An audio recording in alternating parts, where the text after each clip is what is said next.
Hello అందరికీ welcome to my channel. చిన్నపిల్లలకి బాలామృతం ఇస్తారు కదా, దాంతో ఎప్పుడైనా కేక్ అయితే ట్రై చేస్తారా? లేదంటే వెంటనే ట్రై చేయండి. తక్కువ ఇంగ్రీడియంట్స్ తోటి కేక్ ఎలా రెడీ చేసుకోవాలో చూపిస్తాను.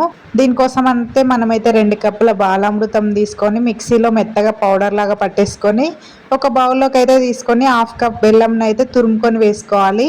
కావాలంటే మీరు 1/2 కప్ షుగర్ అయినా యాడ్ చేసుకోవచ్చు. నేనైతే ఇక్కడ బెల్లం వాడాను.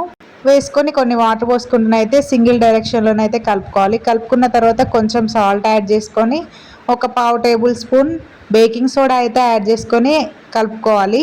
మనకు ఏమైనా గట్టిగా అనిపిస్తే మాత్రం ఇంకొన్ని వాటర్ యాడ్ చేసుకొని మంచిగా కలుపుకోవాలి. కలుపుకున్న తర్వాత ఒక మందపాటి గిన్నె తీసుకొని దానికైతే ఆయిల్ అప్లై చేసి కేక్ బ్యాటర్ని అయితే అందులో వేసుకోవాలి. పల్చటి గిన్నె మాత్రం తీసుకోవద్దు, కేక్ అయితే దానికే అతుక్కపోతుంది.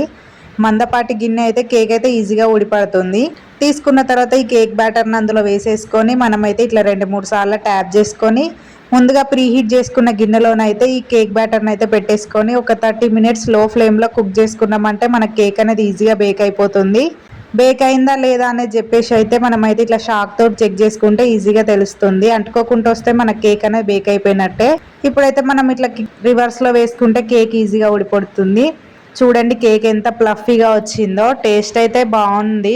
తప్పకుండా ట్రై చేయండి. వీడియో నచ్చితే లైక్ చేయండి, షేర్ చేయండి, సబ్స్క్రైబ్ చేసుకోండి నా ఛానల్ని. చిన్నపిల్లలు అయితే ఇష్టంగా తింటారు ఈ కేక్ని. అయితే మనమైతే ఈజీగా చేసేసుకోవచ్చు. ఒకసారి అయితే ట్రై చేయండి.